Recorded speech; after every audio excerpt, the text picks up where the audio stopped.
Hello friends, welcome to the success Kendra. Friends देखिए, आप लोगों का हमेशा से डिमांड रहा है कि सर साइंस पर ज़्यादा फोकस किया जाए और साइंस में भी बायोलॉजी पर ज़्यादा फोकस किया जाए, यानी कि जीव विज्ञान पर। तो देखिए, आज का जो सेशन है आपके लिए बड़ा ही महत्वपूर्ण है। इस सेशन में हम लोग बायोलॉजी के यानी कि साइंस में बायोलॉजी के यानी कि जीव विज्ञान के जितने भी प्रश्न अब तक बिहार पुलिस में पूछे गए हैं उन सभी प्रश्नों को आज हम एक ही वीडियो में डिस्कस कर लेंगे। और जैसे आप सभी लोग जानते हैं कि एग्ज़ाम के क्वेश्चन पेपर में साइंस में सबसे ज़्यादा वेटेज बायोलॉजी का ही होता है, यानी कि बायोलॉजी के प्रश्न ज़्यादा पूछे जाते हैं। और जब आप इस सेशन को देखेंगे तो आपको पता चलेगा कि बायोलॉजी में किस चैप्टर से सबसे ज़्यादा प्रश्न बन रहे हैं। चलिए शुरू करते हैं। एक बार फटाफट सेशन को लाइक कर दीजिए और जब सेशन पूरा देख लीजिएगा तो इसको किसी भी एक ग्रुप में ज़रूर शेयर कर दीजिएगा। देखिए, पहला प्रश्न पढ़ेंगे कि एड्स रोगी में न्यून प्रतिरक्षा किसकी संख्या में गिरावट के कारण होती है। देखिए, यहाँ पर जो है लिखा मिल जाएगा आपको कि प्रश्न किस वर्ष बिहार पुलिस में पूछा गया है। यहाँ पर आप देख सकते हैं यह प्रश्न जो है बिहार पुलिस 21/3/2021 फर्स्ट शिफ्ट में पूछा गया प्रश्न है। एड्स रोगी में न्यून प्रतिरक्षा किसकी संख्या में गिरावट के कारण होती है। जो भी मैं एक्सप्लेन करूँगा उसको ध्यानपूर्वक आप ज़रूर सुनिएगा। इससे क्या होगा कि एक प्रश्न के साथ साथ आपके 2 से 3 प्रश्न जो हैं कवर होते चलेंगे। देखिए, ध्यान दीजिएगा, एड्स HIV नामक वायरस से होता है। एड्स जो होता है ये HIV यानी कि HIV का फुल फॉर्म क्या हो जाएगा, तो human immuno deficiency virus. Human immuno deficiency virus होता है और यह एक तरह का विषाणु है, हिंदी में कहें तो विषाणु है। ठीक है, एड्स HIV नामक विषाणु से होता है। यह विषाणु मुख्यतः शरीर को बाहरी रोगों से सुरक्षा प्रदान करने वाले रक्त में मौजूद टी सेल, जिसको कि टी कोशिका कहेंगे, टी सेल्स और मस्तिष्क की कोशिकाओं को प्रभावित करता है और धीरे धीरे उन्हें नष्ट करता है। और कुछ वर्षों के बाद ऐसी स्थिति बन जाती है कि शरीर आम रोगों के जीवाणु से अपना बचाव नहीं कर पाता है और तरह तरह के इन्फेक्शन से ग्रसित हो जाता है। राइट आंसर इसका ऑप्शन नंबर सी हो जाएगा, टी लसिकानुओं। ठीक है, बहुत ही महत्वपूर्ण प्रश्न है फ्रेंड्स, ध्यान रखिएगा। एड्स रोगी में न्यून प्रतिरक्षा किसकी संख्या में गिरावट के कारण होती है, तो आपको अंग्रेजी में भी कहीं लिखा मिल जाएगा टी सेल्स या टी लसिकानु, याद रखिएगा आप। ठीक है, अच्छा, एड्स का फुल फॉर्म क्या होता है, ये भी बनता है प्रश्न। तो एड्स का फुल फॉर्म जो होता है ये होता है acquired immune deficiency syndrome. Acquired immune deficiency syndrome AIDS किसके कारण से होता है, तो वायरस के कारण होता है, विषाणु के कारण होता है, ये भी ध्यान रखिएगा। चलिए अगला प्रश्न है, ये भी प्रश्न बड़ा इंपॉर्टेंट है। वह लक्षण जिन पर 5 जगत वर्गीकरण आधारित था, बताइए। अच्छा, सबसे पहले तो आपको जानना है कि ये जो 5 जगत वर्गीकरण है यह दिया किसने था। तो देखिए, सन 1969 में 1969 में RH विटेकर, इनका नाम बड़ा इंपॉर्टेंट है, RH विटेकर, याद रखिएगा। RH विटेकर ने जो है 5 जगत वर्गीकरण की पद्धति प्रस्तावित किया था और इस पद्धति के अंतर्गत सम्मिलित किए जाने वाले जगत हैं उनका नाम याद रखेंगे। ये 5 जगत में कौन कौन आता है, तो मोनेरा, प्रोटिस्टा, फंजाई, प्लांटी और एनिमेलिया। एक बार मैं और रिपीट करता हूँ, मोनेरा, प्रोटिस्टा, फंजाई, प्लांटी एवं एनिमेलिया। क्लियर है, ध्यान रखिएगा। और 5 जगत प्रणाली में वर्गीकरण का आधार जो है कोशिका संरचना, जिसमें कि कोशिका भित्ति और केंद्रक झिल्ली आते हैं। उसके बाद भौतिक संगठन, जिसमें कि क्या आएगा, जिसमें आएगा आपका काय संरचना, जिसमें काय संरचना आएगा। ठीक है, उसके बाद पोषण की विधि, प्रजनन की विधि, ये आते हैं। तो मैं एक बार और रिपीट कर देता हूँ। ठीक है, कोशिका भित्ति, केंद्रक झिल्ली, काय संरचना, पोषण की विधि और प्रजनन की विधि, याद रखिएगा। ये 5 जगत वर्गीकरण का आधार है। ठीक है, तो ऑप्शन में देखेंगे कोशिका भित्ति, केंद्रक झिल्ली, उसके बाद देखिए पोषण की विधि दिया गया है, प्रजनन की विधि भी याद रखेंगे और काय संरचना भी याद रखिएगा। क्लियर है, ऑप्शन डी इसका राइट आंसर हो जाएगा। चलो उसके बाद देखिए, निम्नलिखित में से कौन से हार्मोन आर्तव चक्र के मध्य में अपने उच्चतम स्तर को प्राप्त करते हैं, बताइएगा। राइट आंसर इसका क्या हो जाएगा, तो देखिए इसका जो करेक्ट आंसर हो जाएगा फ्रेंड्स, यह आपका ऑप्शन ए हो जाएगा, प्रोजेस्टेरॉन। यह एक मादा लिंग हार्मोन है, याद रखिएगा। ठीक है, अच्छा, आजकल एक नया प्रश्न बन रहा है कि आर्तव चक्र में किस हार्मोन के कम होने से ऋतुस्राव होता है। आर्तव चक्र में किस हार्मोन के कम होने से ऋतुस्राव होता है, तो यह हार्मोन प्रोजेस्टेरॉन ही है, इससे भी आप ध्यान रखिएगा। ठीक है, ये रिसेंटली आजकल प्रश्न जो एग्जाम में पूछा जा रहा है। नेक्स्ट क्वेश्चन करेंगे कि वंशानुगति के क्रोमोसोमवाद का सिद्धांत किसने प्रस्तुत किया था। वंशागति के क्रोमोसोमवाद का सिद्धांत जो है यह प्रस्तुत किसने किया था, बताइए राइट आंसर इसका क्या हो जाएगा। तो देखिए ये किया था किसने, तो सर्टन एम बोवेरी ने, ऑप्शन सी राइट आंसर हो जाएगा। देखिए बिहार पुलिस के 21/3/2021 फर्स्ट शिफ्ट में पूछा गया है। मेंडल को क्या कहा जाता है, इनको आनुवांशिकता का जनक कहा जाता है। और डिब्रिज जो है, ह्यूगो डिब्रिज, इन्होंने उत्परिवर्तन का सिद्धांत दिया था। ठीक है, चलिए 5 नंबर है कि तने में कैम्बियम छल्ले की सक्रियता से पिच की ओर जाने वाली कोशिका कौन सी है इसमें से, बताइए राइट आंसर क्या हो जाएगा। तने में कैम्बियम छल्ले की सक्रियता से पिच की ओर जाने वाली कोशिकाएं हैं, बताइए तने में कैम्बियम छल्ले की सक्रियता से पिच की ओर जाने वाली कोशिका जो है यह कौन सी है। तो राइट आंसर इसका क्या हो जाएगा, तो ये द्वितीयक जाइलम है। देखिए फ्रेंड्स, पादप जगत से, ठीक है, पादप जगत से बड़ा ही ज़्यादा प्रश्न पूछा जाता है। तो पादप जगत से आप देख सकते हैं कितना प्रश्न पूछा गया है, तो आप तैयार कर लीजिएगा उनको एक बार। अब देखिए केल्विन चक्र में CO2 का प्राथमिक ग्राही कौन सा है। केल्विन चक्र को एक और नाम से जाना जाता है। प्रश्न अगर दे दिया जाए आपसे कि केल्विन बेंसन चक्र, केल्विन बेंसन चक्र, ठीक है, तो भी आप याद रखेंगे। केल्विन चक्र पूछे, केल्विन बेंसन चक्र पूछे, या फिर आपसे अगर पूछ ले C3 चक्र, C3 चक्र, केल्विन चक्र और केल्विन बेंसन चक्र, ये एक ही है। ठीक है, पूछा गया कि केल्विन चक्र में CO2 की प्राथमिक ग्राही कौन सा है, तो इसमें जो प्राथमिक ग्राही है ये आपका कौन सा है। तो फ्रेंड्स ऑप्शन नंबर इसका जो है डी राइट आंसर हो जाएगा। ठीक है, RUBP याद रखिएगा। ठीक है, ये केल्विन चक्र, C3 चक्र या केल्विन बेंसन चक्र में कार्बन डाइऑक्साइड का प्राथमिक ग्राही है।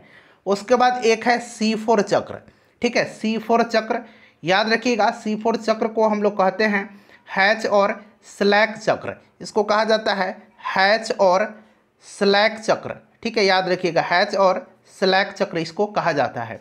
और C4 चक्र में जो है कार्बन डाइऑक्साइड का प्राथमिक ग्राही कौन होता है, तो C4 चक्र में कार्बन डाइऑक्साइड का प्राथमिक ग्राही जो होगा ये आपका PEP होता है। ठीक है, C3 में आपका RUBP होगा और C4 में होगा आपका PEP, याद रखिएगा। अच्छा, C4 का जो C4 चक्र है इसका पहला यौगिक कौन है, तो इसका पहला यौगिक OAA है। क्लियर है, याद रखिएगा ये सारे पॉइंट्स फ्रेंड्स। चलिए अगला प्रश्न कर लेंगे कि स्कर्वी रोग किस विटामिन की कमी के कारण होता है। बड़ा ही सिंपल सा प्रश्न है। आपको पता है विटामिन C का रासायनिक नाम ही एस्कॉर्बिक एसिड है और विटामिन C की कमी से ही स्कर्वी होता है।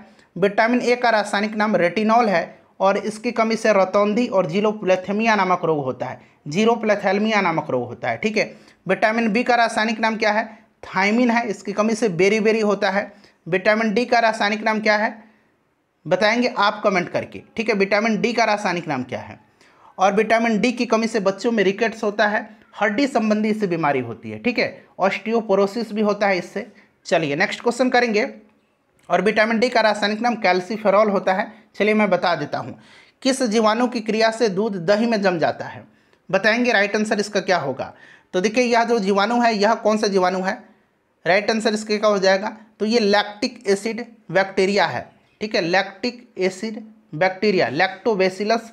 चलिए नेक्स्ट क्वेश्चन करेंगे हम लोग, कि निम्न में से कौन सा कथन मेढक के रक्त परिसंचरण तंत्र के लिए सही है। मेढक के रक्त परिसंचरण तंत्र के लिए देखिए, मेढक के हृदय जो होते हैं ये 3 कक्ष होते हैं। कितने कक्ष का, 3 कक्ष का होता है। ठीक है, जिसमें से 2 कक्ष ऊपर की ओर होता है। 2 कक्ष जो होता है ये ऊपर की तरफ होता है और 1 कक्ष नीचे की तरफ होता है। 1 कक्ष जो होता है ये नीचे की तरफ होता है। ठीक है, ऊपर वाले कक्ष को आलिंद कहा जाता है और नीचे वाले कक्ष को निलय कहा जाता है। तो 2 ऑप्शन यहाँ पर आपको है और यहाँ पर बाकी देख लीजिएगा, 2 ऑप्शन आपको यहाँ पर दिया गया है। हृदय में 3 कक्ष, मैंने बताया था 3 कक्ष होता है। इसमें 2 आलिंद होता है जो ऊपर की तरफ होता है और 1 निलय होता है जो नीचे की तरफ होता है। तो ऑप्शन नंबर C इसका राइट आंसर हो जाएगा। अब यहाँ से देखिए कितने प्रश्न आपके कवर हो गए। पूछेगा कि मेढक का जो हृदय होता है ये कितने कक्ष का होता है, तो 3 कक्ष का होता है। ठीक है, इसमें 2 आलिंद होते हैं, 1 निलय होते हैं। चलिए निम्न में से कौन सा संवहनी क्रिप्टोगैम्स यानी कि अपुष्पी है। ठीक है, अपुष्पी, बताइए राइट आंसर इसका क्या हो जाएगा, राइट आंसर क्या हो जाएगा। तो देखिए ये जो करेक्ट आंसर होगा फ्रेंड्स, पहले आप आंसर जान लीजिए। ये जो आंसर हो जाएगा इसका ऑप्शन नंबर बी हो जाएगा, टेरिडोफाइटा। देखिए टेरिडोफाइटा जो है इसमें पुष्प और बीज का निर्माण नहीं होता है, ठीक है, इसमें पुष्प और बीज का निर्माण नहीं होता है और इसमें संवहन उत्तक पाए जाते हैं। ध्यान रखिएगा, इसमें संवहन उत्तक पाए जाते हैं। देखिए ध्यान दीजिएगा फ्रेंड्स, अगर हम बात करें तो पादपों को 3 वर्ग में विभाजित किया गया है। एक थैलोफाइटा है, ठीक है, यहाँ मैं लिखता हूँ थैलोफाइटा, आप जोड़ लीजिएगा। उसके बाद देखिए एक ब्रायोफाइटा है, ठीक है, एक ब्रायोफाइटा है। और तीसरा जो है ये ट्रैकियोफाइटा है। कौन सा है? ट्रैकियोफाइटा है। इसी ट्रैकियोफाइटा में जो है, इसी ट्रैकियोफाइटा में टेरिडोफाइटा, उसके बाद जिम्नोस्पर्म और एंजियोस्पर्म आते हैं। इसी ट्रैकियोफाइटा में टेरिडोफाइटा जो अभी मैंने बताया था, टेरिडोफाइटा, अनावृत बीजी जिसको कि जिम्नोस्पर्म कहा जाता है, और एक आवृत बीजी जिसको जिम्नोस्पर्म कहा जाता है, और एक अनावृत बीजी जिसको एंजियोस्पर्म कहा जाता है, ये आते हैं, ठीक है। और देखिए इसमें क्या होता है, थैलोफाइटा और ब्रायोफाइटा, इसमें संवहनी उत्तक नहीं होता है। लेकिन यहाँ पर देखिएगा ये टेरिडोफाइटा है जो ट्रैकियोफाइटा के अंतर्गत आता है, इसमें संवहनी उत्तक पाए जाते हैं। ये प्रश्न बनता है, ध्यान रखिएगा। अच्छा, ब्रायोफाइटा जो है, ब्रायोफाइटा को पादप जगत का एम्फीबियन यानी कि उभयचर कहा जाता है, ठीक है, इसमें संवहनी उत्तक नहीं होता है जैसे मैंने आपको बताया है। और थैलोफाइटा में शैवाल, कवक, जीवाणु आते हैं और इसमें भी संवहनी उत्तक नहीं होता है, ठीक है। चलिए ये सारे पॉइंट्स फ्रेंड ध्यान रखिएगा, बड़ा ही महत्वपूर्ण है। मैं कोशिश कर रहा हूँ कि ज़्यादा से ज़्यादा आपको समझाते चलूँ ताकि आपका और भी प्रश्न क्लियर हो जाए। निम्नलिखित में से कौन आनुवंशिकी के जनक के रूप में जाना जाता है? सिंपल सा क्वेश्चन, अभी मैंने आपको बताया था। राइट आंसर हो जाएगा आपका ग्रेगर जॉन मेंडल, ठीक है, ऑप्शन सी राइट आंसर हो जाएगा। नेक्स्ट क्वेश्चन है कि निम्न में से कौन सा रोग थायराइड ग्रंथि से संबंधित नहीं है? देखिए बिहार पुलिस 14/3/2021 को प्रश्न पूछा गया है, थायराइड ग्रंथि से संबंधित नहीं है। बताइए राइट आंसर इसका क्या होगा? तो यहाँ पर देखिएगा ये एडिसन रोग जो है ना, यह थायराइड ग्रंथि से संबंधित रोग नहीं है। एडिसन जो है ये अधिवृक्क ग्रंथि से संबंधित रोग है। एडिसन जो है ये अधिवृक्क ग्रंथि के से संबंधित रोग है, ठीक है। अधिवृक्क ग्रंथि का जो एड्रिनल हार्मोन है, एड्रिनल हार्मोन के कम स्रावन से, अल्प स्रावन से यह एडिसन रोग होता है, ठीक है। चलिए उसके बाद देखिएगा कि गुणसूत्र, जिसमें गुणसूत्र बिंदु अनुपस्थित होता है, क्या कहलाता है? बताइएगा राइट आंसर इसका क्या हो जाएगा? तो देखिए एक जो है जिसमें गुणसूत्र बिंदु उपस्थित होता है, ठीक है, उपस्थित होता है, और एक है अनुपस्थित होता है। जिसमें अनुपस्थित होता है वो क्या है? तो फ्रेंड्स वह जो है यह आपका एसेंट्रिक है। और जिसमें उपस्थित होता है ये चार प्रकार के हैं। एक मेटासेंट्रिक है, एक एक्रोसेंट्रिक है, एक टेलोसेंट्रिक है, और चौथा भी नाम याद रखेंगे, चौथा नाम जो है ये आपका टीलोसेंट्रिक है, ठीक है। एक टेलो हो गया, उसके बाद एक मेटा हो गया, एक एक्रो हो गया, ठीक है, और एक सब मेटा हो गया। ध्यान रखेंगे, सब मेटा, मेटासेंट्रिक, टेलोसेंट्रिक, एकोसेंट्रिक और सब मेटासेंट्रिक, ठीक है, याद रखिएगा। चलिए ए सेंट्रिक इसका राइट आंसर हो जाएगा, जिसमें गुणसूत्र बिंदु अनुपस्थित होता है, ठीक है। गुणसूत्र बिंदु अंग्रेजी में इसको सेंट्रोमियर कहा जाता है, सेंट्रोमियर कहा जाता है। यहाँ मैं लिख देता हूँ ताकि अंग्रेजी वालों को भी थोड़ा समझ में आ जाए, सेंट्रोमियर इसको कहा जाता है, ठीक है। चलिए शरीर में पानी की कमी से होने वाली स्थिति का वर्णन है। बताइए शरीर में पानी की कमी से होने वाला जो स्थिति है यह आपका क्या है? तो यह निर्जलीकरण है। उसके बाद करेंगे कि लाल किताब आंकड़े, जिसको अंग्रेजी में रेड बुक डाटा कहा जाता है या रेड डाटा बुक कहिए, यह कौन उपलब्ध करवाती है? तो यह एक संस्था है जिसका नाम है IUCN, ठीक है, IUCN जो है यह जारी करता है। इसका फुल फॉर्म क्या है?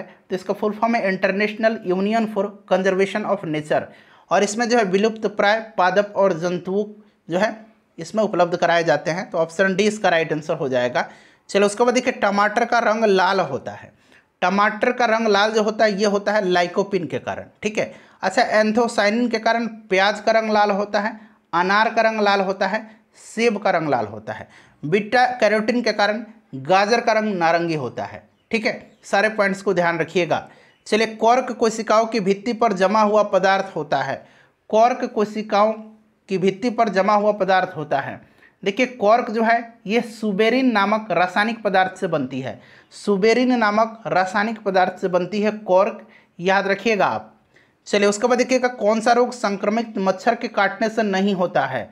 इसमें से जो है कौन सा नहीं होगा, मलेरिया होगा, डेंगू भी होगा, चिकनगुनिया भी होगा। एडिस इजिप्टी मच्छर के काटने से होता है, ठीक है, ये दोनों, और मलेरिया मादा एनोफिलीज मच्छर के काटने से होता है। इबोला हेमोरेजिक बुखार जो है ये मच्छर के काटने से नहीं होता है।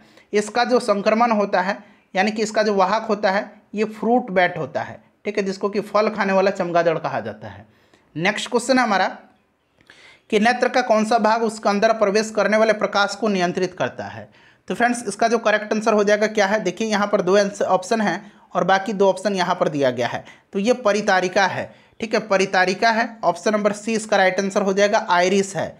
मनुष्य के कंकाल तंत्र में कितनी अस्थियाँ होती हैं, बताइए फटाफट। 206 हो जाएगा राइट आंसर, ठीक है। केंद्रक के अभिरंजन में किस अभिरंजन का उपयोग किया जाता है, केंद्रक के, ठीक है, केंद्रक के, बताइएगा। अच्छा यहाँ पर देखिए इयोसिन दिया गया, इसके बारे में भी मैं बताऊंगा, यहाँ से भी प्रश्न बन सकता है। इयोसिन के बारे में पहले जान लीजिए। देखिए इसका उपयोग जो है इयोसिन का कोशिका द्रव, लाल रक्त कोशिका, कोलेजन, यहाँ मैं लिखता हूँ कोलेजन, ठीक है, लाल रक्त कोशिका, उसके बाद कोलेजन और पेशी तंतु को अभिरंजित करने में किया जाता है, ठीक है। यानी कि अगर आपसे पूछा जाए कि कोशिका द्रव के अभिरंजन में उपयोग किया जाता है तो कोशिका द्रव के अभिरंजन में इयोसिन का, ठीक है, कोलेजन के अभिरंजन में इस्तेमाल होता है तो इयोसिन का, ठीक है, याद रखिएगा। और यहाँ केंद्रक पूछा गया है तो केंद्रक के अभिरंजन में किस अभिरंजन का उपयोग किया जाता है, तो फ्रेंड्स इसका नाम जो है, इसका नाम क्या है, हेमेटोक्सिलिन है। ऐसे इसको लिखा जाता है अंग्रेजी में, यहाँ मैं लिखता हूँ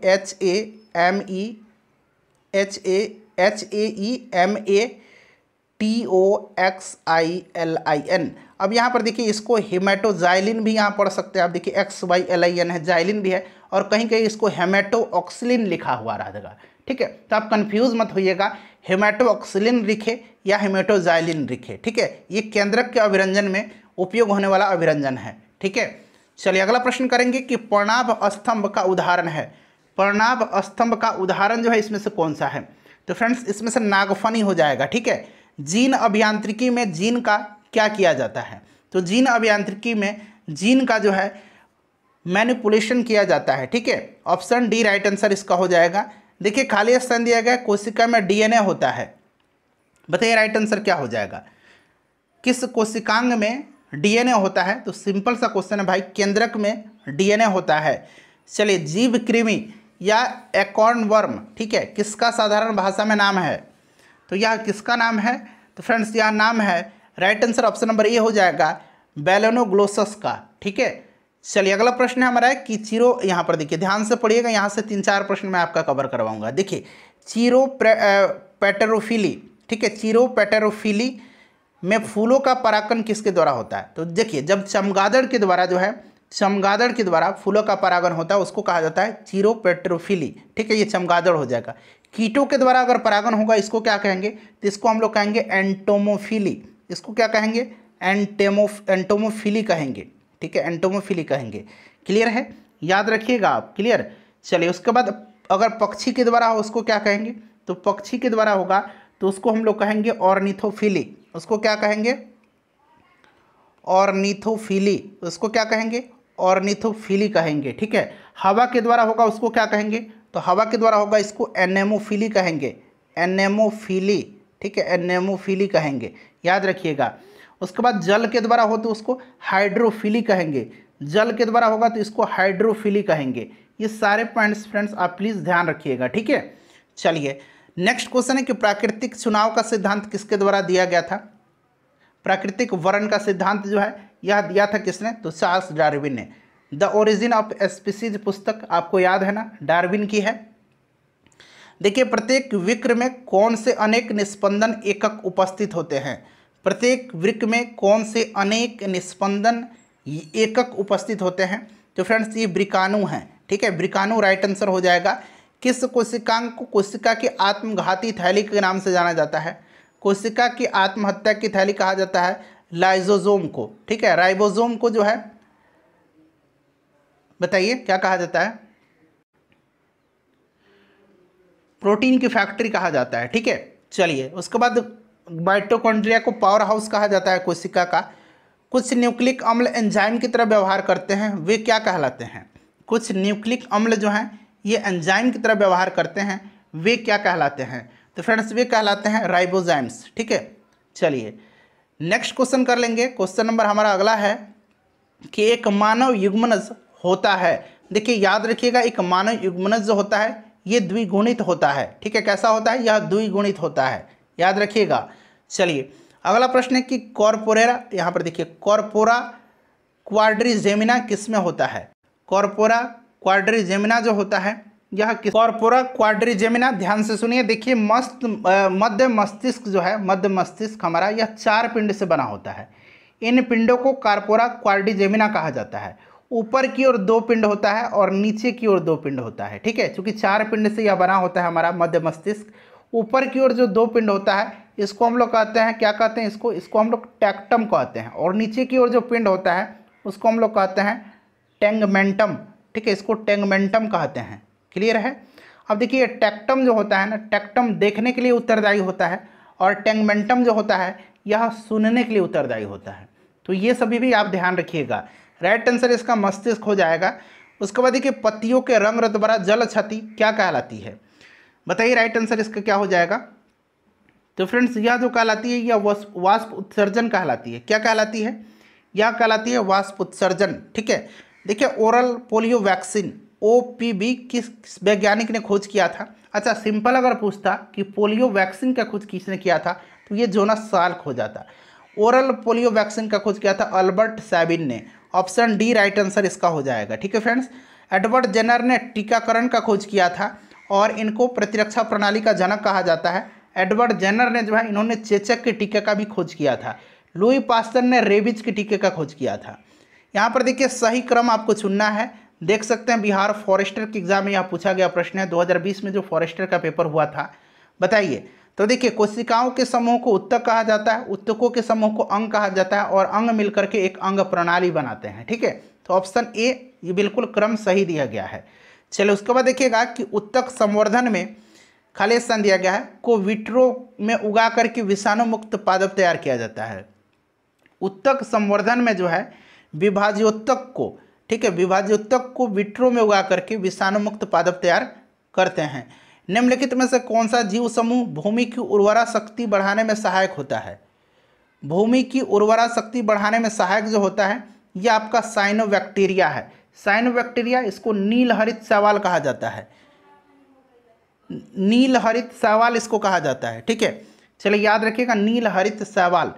अगला प्रश्न है कि पौधे में द्वितीयक वृद्धि के लिए उत्तरदायी उत्तक कौन सा है? पौधे में द्वितीयक वृद्धि के लिए उत्तरदायी उत्तक कौन सा है? चलिए बताइए, उत्तरदायी उत्तक द्वितीयक वृद्धि के लिए। तो फ्रेंड्स यह जो है यह कौन है? तो यह कैम्बियम है। ठीक है, यह कौन है? तो यह कैम्बियम है, याद रखिएगा कैम्बियम। इसको हम लोग एधा बोलते हैं हिंदी में। चलिए अगला प्रश्न कि निम्नलिखित में से कौन सा कार्बोहाइड्रेट जंतुओं में ऊर्जा का भंडार माना जाता है? बिहार फॉरेस्टर में ही यह प्रश्न पूछा गया है, कौन सा कार्बोहाइड्रेट जंतुओं में ऊर्जा का भंडार माना जाता है? तो फ्रेंड्स आपको पता है कि यह ग्लाइकोजन है। ग्लाइकोजन के रूप में ऊर्जा संग्रहित किया जाता है। ठीक है, चलिए उसके बाद देखिएगा कि ग्रेगर जॉन मेंडल ने किस पर कार्य करके अनुवांशिकी के नियम प्रतिपादित किए थे? सिंपल सा क्वेश्चन है। तो ये मटर के पौधे पर। किस पर किया था? तो मटर के पौधे पर। ठीक है, चलिए फ्रेंड्स प्लीज़ एक बार वीडियो को लाइक कर दीजिए, इतना मेहनत मैं आपके लिए करता हूँ। देखिए फूलों के संवर्धन के विज्ञान को क्या कहते हैं? फूलों के संवर्धन के विज्ञान को क्या कहा जाता है? 2 ऑप्शन यहाँ पर हो गया, बाकी 2 ऑप्शन यहाँ पर है। बताइए फटाफट राइट आंसर क्या हो जाएगा? बताइए करेक्ट आंसर इसका क्या हो जाएगा? फिर से देख लीजिए, फूलों के संवर्धन के विज्ञान को क्या कहा जाता है? तो इसको कहा जाता है एंथोलॉजी। एंथोलॉजी कहा जाता है, या फिर आप कह लीजिए इसको फ्लोरिकल्चर, या कह लीजिए फ्लोरिकल्चर, एक ही चीज़ है। देखिए फ्लोरिकल्चर ऑप्शन डी में दिया गया था। ठीक है, पोमोलॉजी ये फलों का अध्ययन कहलाता है। ठीक है, यहाँ पर देख सकते हैं फ्लोरिकल्चर ऑप्शन डी में दिया गया है। एड्स एक डैश जनित रोग है, सिंपल सा विषाणु वायरस जनित रोग है। कौन सी दवा एक पीड़ाहारी है? इसमें से पीड़ाहारी जो है ये कौन सा है? तो देखिए स्ट्रेप्टोमाइसिन, क्लोरोमाइसिटिसिन, पेनिसिलिन, ये एक एंटीबायोटिक है। ठीक है, नवलजीन जो है इसमें से नवलजीन यह एक पीड़ाहारी है। नवलजीन राइट आंसर हो जाएगा इसका। कौन सा एक प्राथमिक उपभोक्ता है इसमें से? इसमें से प्राथमिक उपभोक्ता कौन सा है? चलिए फटाफट आंसर बता दीजिए। तो फ्रेंड्स यह हिरन जो है ये प्राथमिक उपभोक्ता है। ठीक है, चलिए उसके बाद नेक्स्ट क्वेश्चन है कोशिका भित्ति किस कोशिका में अनुपस्थित होती है? कोशिका भित्ति जो है यह किस में अनुपस्थित होती है? सिंपल सा क्वेश्चन है। तो ये पादप कोशिका में कोशिका भित्ति पाया जाता है, जंतु कोशिका में अनुपस्थित होता है, इसमें उपस्थित नहीं होता है, जंतु कोशिका में नहीं पाया जाता है। ठीक है, चलो उसके बाद देखिएगा कि नील हरित शैवाल है। तो नील हरित शैवाल जो है फ्रेंड्स यह क्या है? तो यह स्वपोषी है। ठीक है, स्वपोषी है नील हरित शैवाल, इसलिए ऑप्शन नंबर इसका डी राइट आंसर हो जाएगा, नील हरित शैवाल। ठीक है, ध्यान रखिएगा।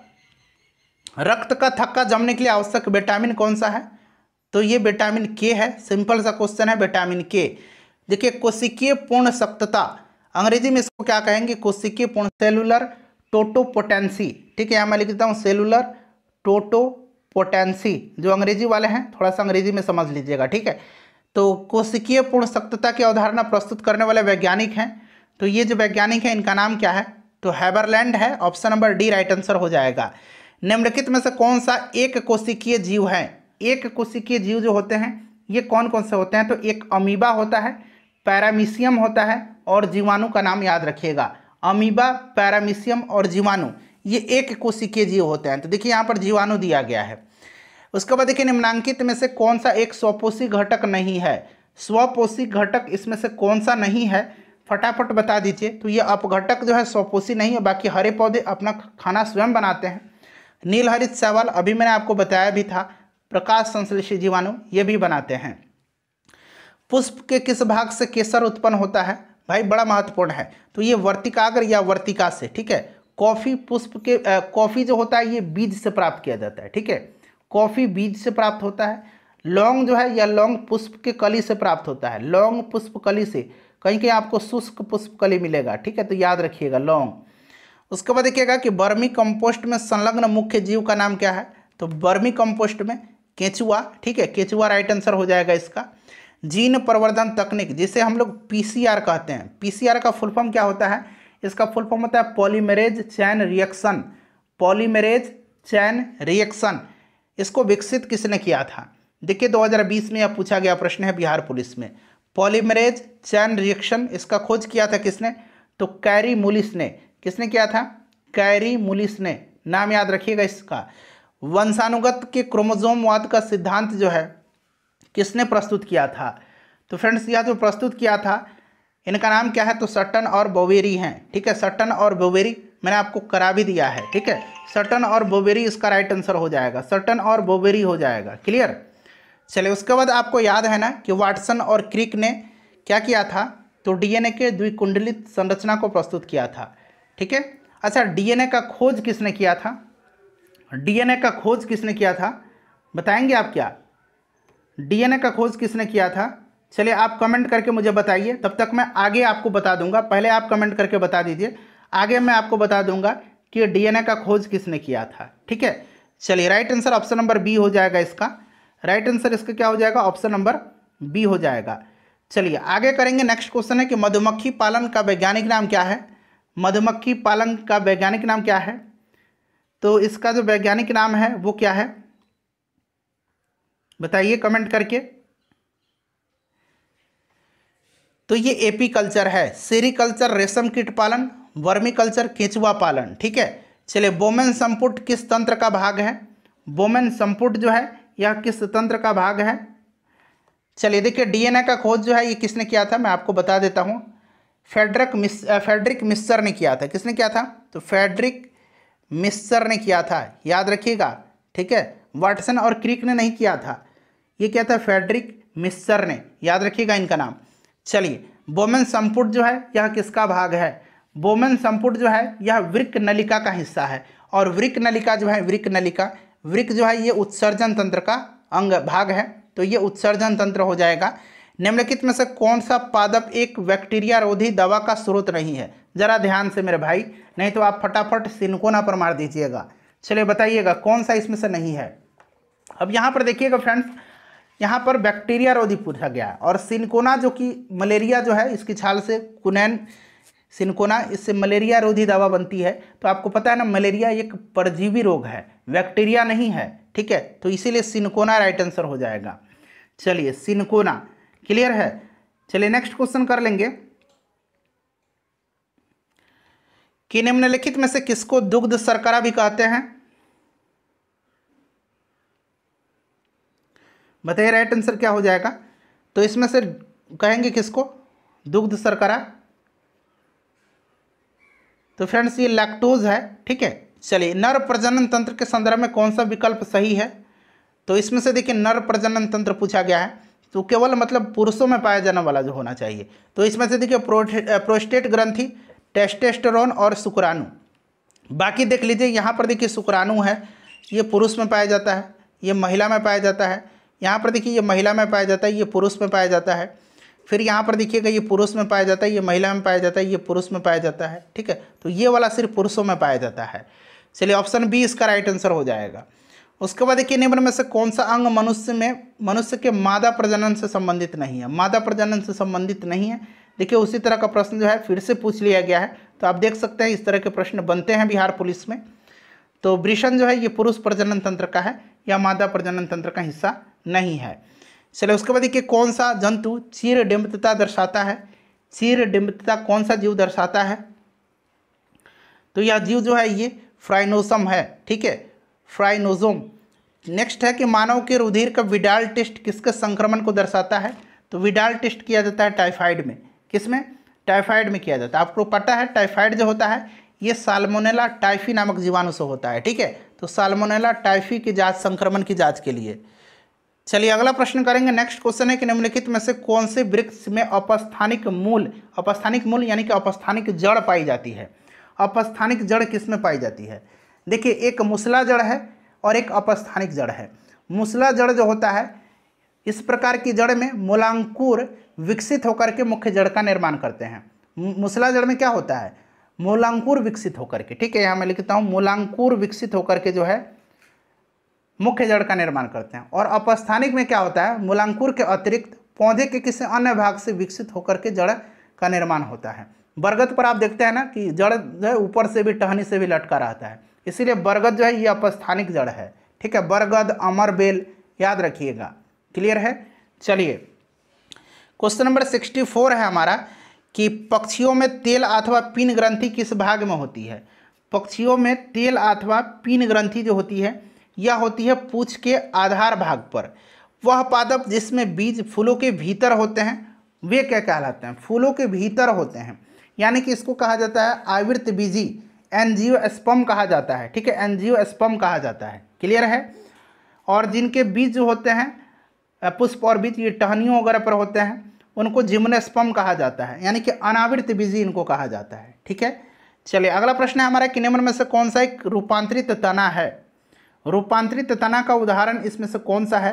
तो फ्रेंड्स यह आलू है, रूपांतरित तना। चलिए उसके बाद देखिए अंतःश्वसन तभी होता है जब वायुमंडलीय दाब से फेफड़ों का दाब क्या होगा? ज़्यादा होगा, कम होगा, बराबर होगा, या इनमें से कोई नहीं। बताइए क्या होगा? तो फ्रेंड्स ये आपका होगा कम होगा, ठीक है। अंतःश्वसन तभी होगा जब वायुमंडलीय दाब से फेफड़ों का दाब कम होगा, ठीक है। चलिए, ब्रायोफाइटा पादप सामान्यतः पाए जाते हैं। तो ब्रायोफाइटा के बारे में मैंने आपको बताया भी है। इसको पादप जगत का एम्फीबियन यानी कि उभयचर कहा जाता है। इसमें संवहनी उत्तक नहीं पाए जाते हैं, ठीक है। और एक ब्रायोफाइटा है, इसका नाम आप याद रखेंगे मर्केंसिया। मर्केंसिया पढ़िए या मर्चेंटिया पढ़ लीजिए, ठीक है। यह एक ब्रायोफाइटा है, याद रखिएगा। पूछा जाएगा कि इनमें से ब्रायोफाइटा कौन सा है और ऑप्शन में मर्केंसिया दे दिया जाएगा, ठीक है। तो याद रखिएगा यह नम और छायादार आवासों में जो है सामान्यतः पाया जाता है।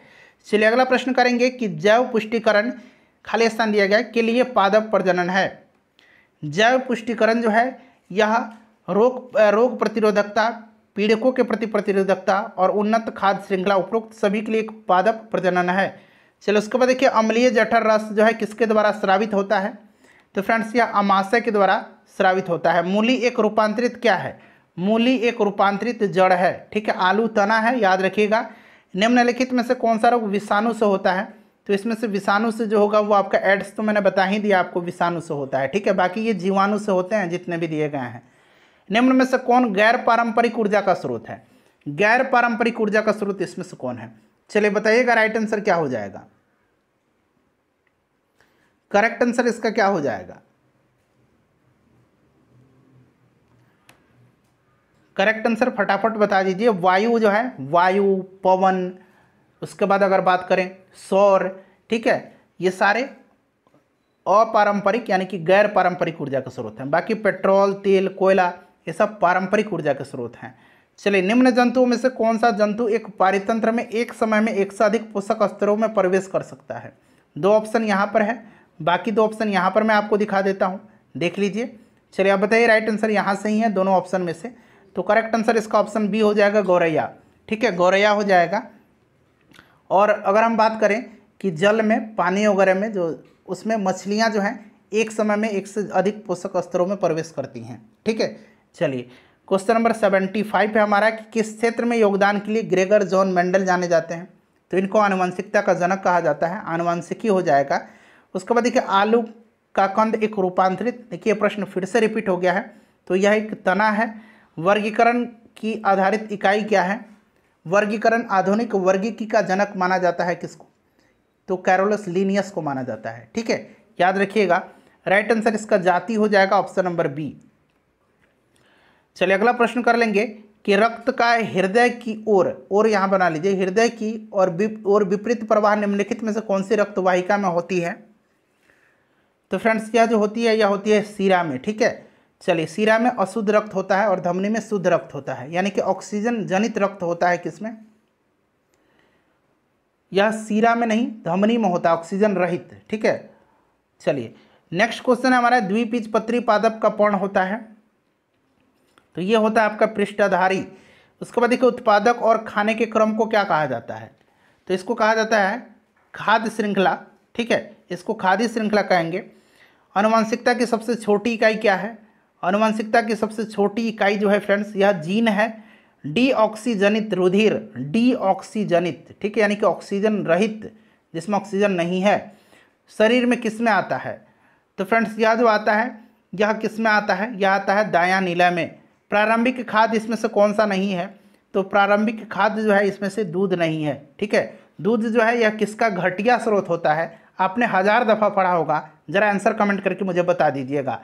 टीका रोग किससे संबंधित है? टीका रोग जो होता है ये मूंगफली में होता है। उसके बाद देखिए, एस्कॉर्बिक अम्ल किस विटामिन का नाम है? मैंने अभी 1000 बार बता दिया, विटामिन सी का रासायनिक नाम है कैल्सीफेरॉल, थायमीन, ठीक है, और रेटिनॉल। ठीक है, याद रखिएगा। जाइलम का कार्य क्या है? तो जाइलम जल का संवहन करता है।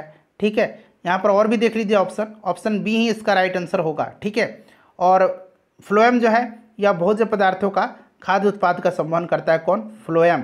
ठीक है, याद रखिएगा। नेक्स्ट क्वेश्चन है हमारा कि मध्य कर्ण में इनमें से कौन सी हड्डी नहीं पाई जाती? अच्छा, एक कान में 3 हड्डी होती है और दूसरे कान में 3 हड्डी होती है, यानी कि टोटल 6 हड्डी दोनों कान मिलकर के होती है।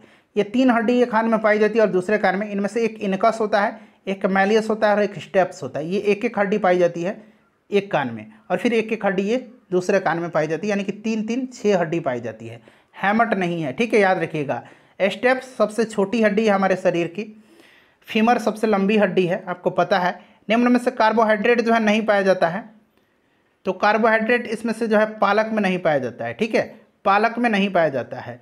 चलो उसके बाद देखिएगा कि मानव शरीर में सबसे प्रचुर मात्रा में पाया जाने वाला तत्व कौन सा है? तो यह तत्व जो है ये ऑक्सीजन हो जाएगा।